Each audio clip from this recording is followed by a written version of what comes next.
Hi everyone, welcome back to my channel. Today I want to do another recap on Rocket Scooter and how I used it to predict all of the biggest moves today. This platform continues to impress me with its accuracy, so I'm excited to get into how it went today, which is August 25th, 2022, in case you're watching this on a different day. Before we get started, I'll leave several referral codes for trading services I use in the description, including Rocket Scooter, Elite Trader Funding, and TradingView that will give us both discounts. Lastly, if you enjoy this content, don't forget to like and subscribe to help me grow this channel. With all that being said, let's get right into it. So, I know Rocket Scooter shows SPY, but I actually personally trade ES, and I did a video recently on how I trade ES using a funded trader program or a prop account called Elite Trader Funding, and so they basically fund my account and I use their money to trade, and I actively trade ES. Now ES and SPY price action is in line with each other. I have SPY here up on Rocket Scooter, and unfortunately I can't replay this, but I did want to do a replay on ES to talk about how we could have taken the trades today to make a good bit of money. And if you don't have a big account and you're interested in trading futures, which I find to be far easier to trade, and I'll do a follow-up video on that, I definitely check out that video for Elite Trading Funding and check the description for a referral code that will get you 50% off until the end of August. So I want to talk about some pre-market levels that I did mark. So before SPY opened, I could see that it didn't have the full liquidity map though, and actually this showed as a BLU day, which I'll talk about as well. Initially, by the end of the day, it showed MRL long up, which is essentially a mean reversion long up. BLU, which it showed initially, was a bull long up day, which is a very, very bullish in terms of Rocket Scooter liquidity maps. So we had a good indication that we would be moving higher. And then on top of that, we have hedge pressure at 415.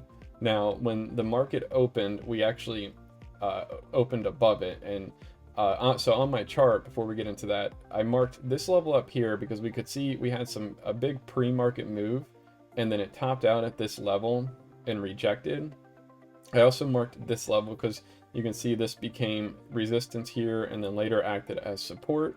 And then this pink line is hedge pressure. That's why I have it as pink, because I want this to stand out on my chart. You can see it also was resistance, resistance, resistance. We broke through it, sort of retested it, and then moved significantly higher, and then it became support again in the pre-market.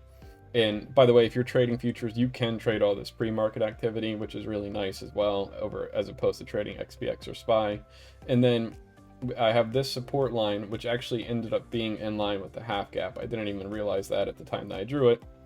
It was just pre-market support. And then I have another pre-market support line here.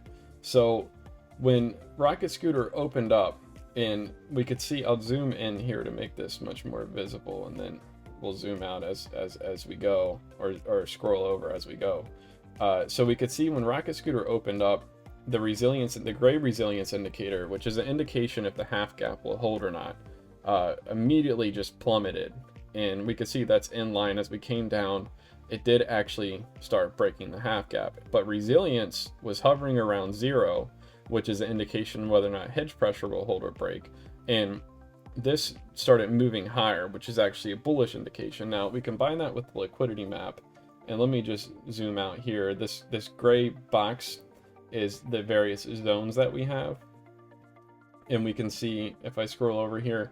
So this is a bear zone, which acted as a bit of resistance, and then this big zone that we opened in is a bull zone. So we're looking for bullish activity within this zone, bearish activity here, and then bullish activity once we get into the zone above. Now, when we're in an area that's not covered by a gray box, this is where a liquidity is easily matched for market makers and typically will result in a mean reversion, which you could see early on did indeed happen. When we got into this gray area, we just fell back into the bull zone, came down, tested hedge pressure again, went up, and then on our third test is when things really started moving. But each test resulted in some incredible trades. And on top of that, when we actually broke into this zone up here, we ended up falling out of it by the end of the day. Things slowed down and we fell out. Now, these sections where within the zone where we have these bars, these are call walls and put walls, and those can act as areas of support and resistance. Full disclosure, I mean, they do fall on whole numbers on SPY, which is where options activity is bought at. So we could see 416, 415, 414, 417. So I mean, those are also oftentimes called psychological levels. It's where the most gamma exposure falls around. And they did act as pretty good support and resistance, but they can also be used to slide your stop. So if you take a trade, for instance, as hedge pressure breaks, you can, when we end up breaking another wall, you can slide your stop to be under that wall. And then the same deal, when we break another wall, you slide your stop. And you should scale out at each wall as well if you're in multiple positions. And then essentially if we come back, it will trigger your stop and then you'll be out of the trade. And so I actually did play up and down today, and I'll talk about that in the recap here. So let me pull up the ES chart, and as I mentioned, the pink line is hedge pressure and the white line is half gap. And I do flip back and forth because I do like to check the resilience to see how negative or positive we are. So when ES opened today, which again is just in line with SPY. Now I trade on the 3-minute chart. I also did videos how I have volume profile, the green line and the yellow line. This is the value area low, the POC, and then the red line up here is the value area high. These oftentimes act as key support and resistance. And these mounds over here show us volume at price, where we expect volume to come in and help push us higher or lower. And then typically when we get into these volume gaps, we'll see price stop moving, and it makes for helping to determine good entries and exits, especially if you don't have a level already at that place. And so I'll go ahead and play this forward a little bit. And so we could see right away when ES opened, just as we saw on the Rocket Scooter liquidity map, we did get a drop, and we ended up, it formed this value area low that we ended up holding. Now we came up to half gap, and at this point it's still really early, still too early for a trade in my opinion. It's 9:36. But we could see that we're struggling around this half gap around 9:36, and we could see that resilience for the half gap resilience, the gray line, is very low. So we're not going to break this with any strength. Now this bottom wall was holding, and since this was a BLU day, in theory we shouldn't break below this wall. So I felt comfortable we weren't going to go much lower. But you can see, because of the way resilience was, we just chopped around this half gap. So the real question is what happens when we get to hedge pressure. And I'll play this forward some, but we can see the orange line did start flipping to bullish, indicating that hedge pressure would indeed break. And now there's a couple ways we can actually play that. So we can see we're chopping around this half gap line, and then we get our first, so let me slow it down there. So we get our, let me move this a little bit slower here so we can talk through some of this, but we get our initial touch of the hedge pressure line, and we actually reject it right here. So we touch the hedge pressure line with a nice bullish candle on some decent bullish volume, and then we get an initial rejection. But notice how this whole time that we were chopping around this half gap, and this is my indication that I do want to actually take a play. So when we came down too low, we got balled up. Now this did correspond with a wall on SPY. And then every single time these candles made, even if it didn't really look like it much, they actually made a higher low, which is a bullish indication. So when we first rejected off this hedge pressure, normally for hedge pressure, we expect to see a really big response. And since this was a weak rejection, and then we held the half gap, this was my indication to go long. And so when I went long, I knew that if we broke this hedge pressure on a bullish day, that we would just run. And so we could see we're moving here. I just want to point out this blue line here is the VWAP. Normally I would take profits here, but we actually blew through it super quick. It was just a ton of strength coming in. So now at this point, I'm watching the resilience to make sure we go positive. And then, as I mentioned, I'm going to be scaling out as we break walls and then sliding my stop up. And I'm also using levels on my chart. Again, this big pre-market level was my key area of interest, where I'd want to get out of all my positions because it had such a big rejection. It came into play in the pre-market. So I am still using some of my own analysis. I'm not just using the Rocket Scooter analysis.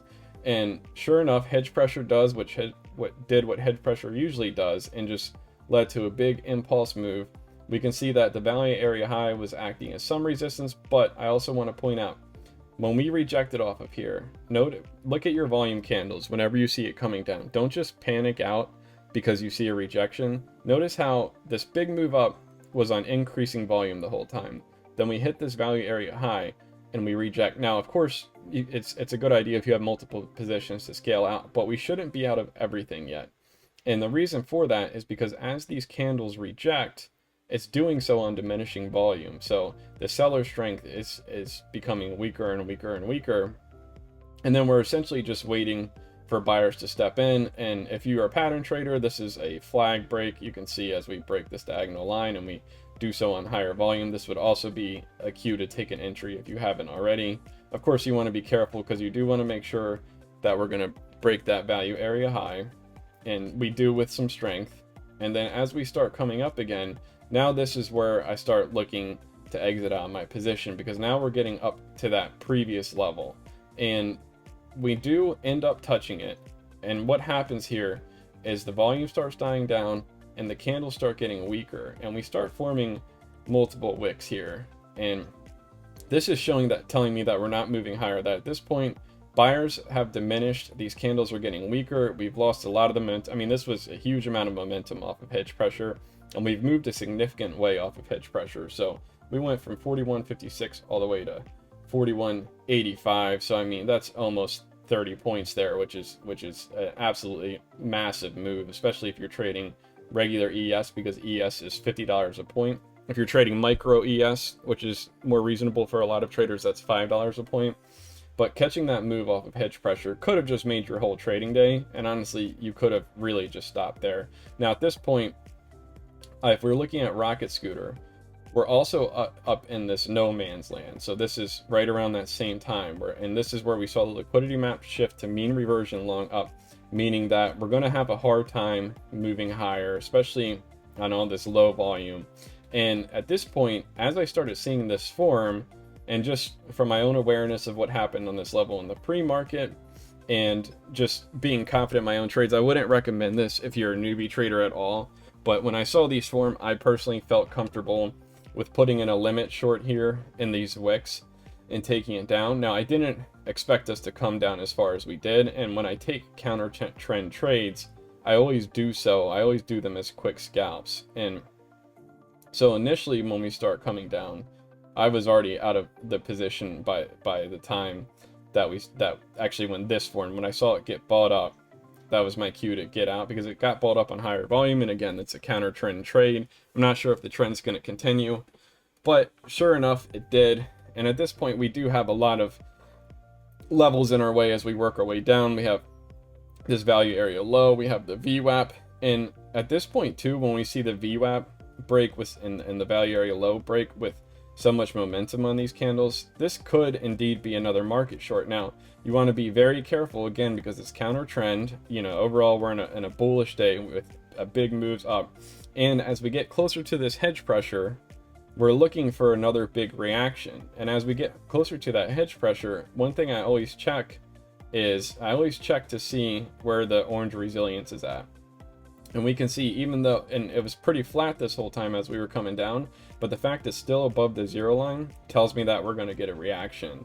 And I was confident enough, especially given this move, to just have a limit order waiting here. And honestly, you could even just mark it in at this point, especially when you get a high volume bull hammer like this. I know it didn't work in this case with this candle, but this was a red candle, and sellers were still in control at this point. But this is a high volume bull hammer. It's even a greed candle, and it's right off of hedge pressure. So now essentially my first profit target where I'm going to start scaling out is going to be the VWAP, because this amount of seller momentum did have me concerned.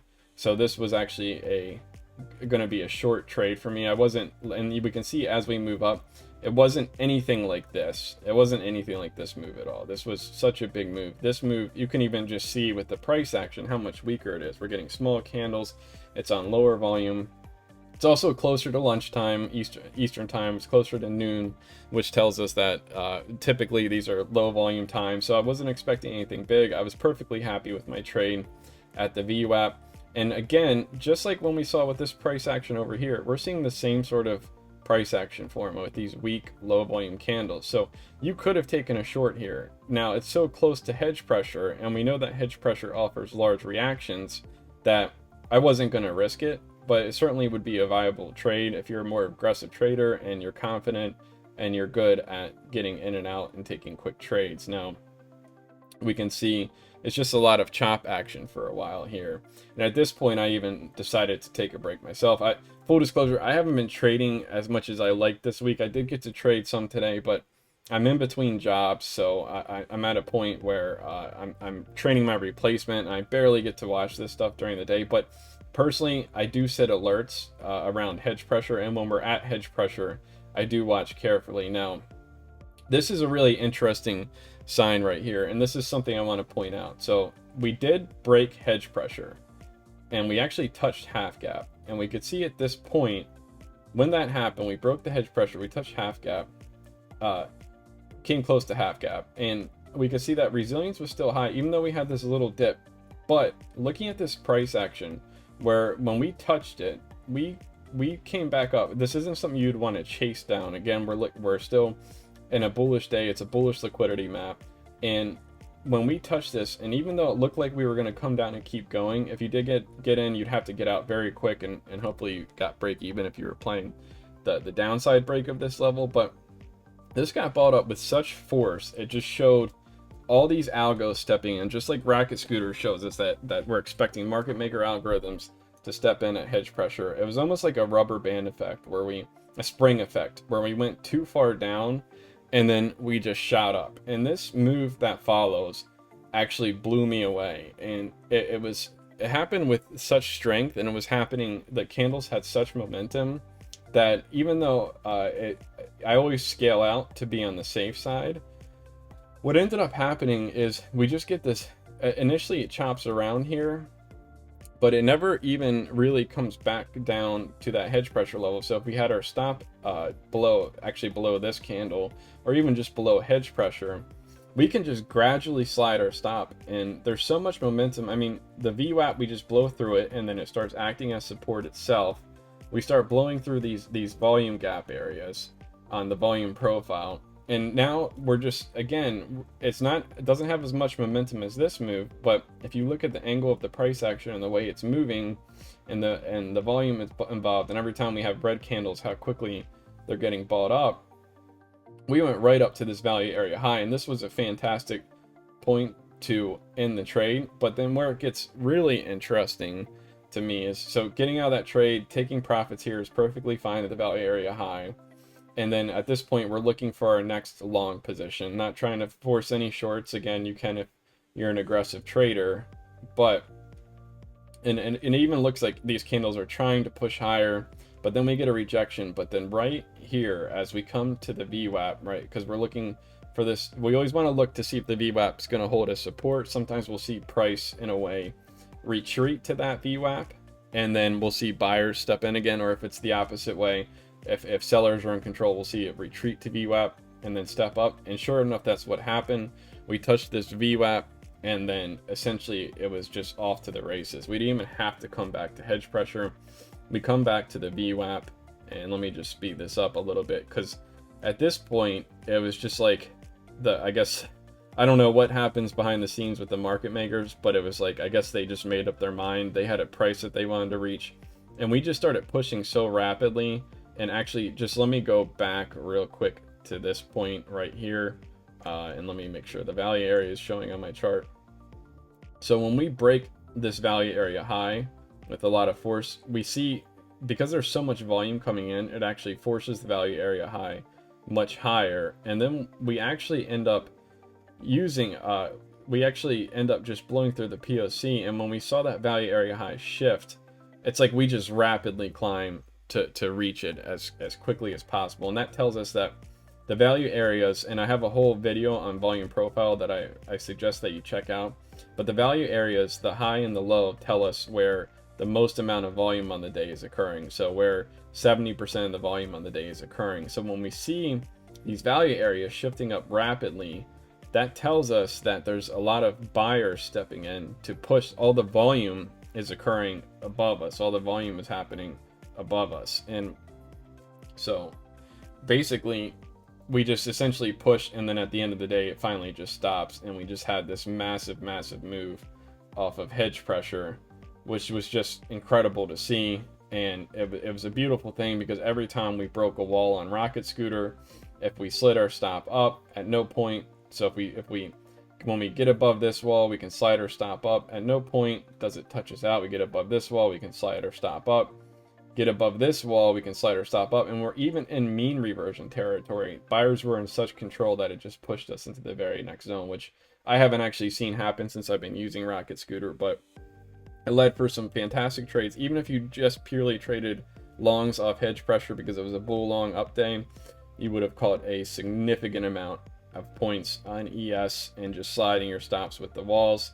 And so in this case, when we touch this wall and we start to get above, slide or stop, and then of course you get tagged out, and that's okay. We just wait for the next hedge pressure touch. In this case, you would even maybe stop at break even, but then with that one candle we saw where that ton of momentum came in, at that point again you just start sliding your stops again and take these trades systematically like a robot based off the liquidity map, and you will capture an insane amount of trades with very little emotion. So anyway, that's my recap on Rocket Scooter for the day. I am hoping tomorrow is Jackson Hole, so it's a big Federal Reserve event, and so I'm going to be very cautious trading. I'll still see what can happen, but based on what Jerome Powell says, I mean, he can send the market up or down with just a couple sentences. So it's going to be a risky day to trade. I'm going to keep it small, keep it light, and see what it brings. But today was more than enough to basically cover the entire week, even not being able to trade the way I wanted to trade. So I really appreciate you watching. If you have any questions, please feel free to leave a comment or reach out on Discord, and thank you again for watching.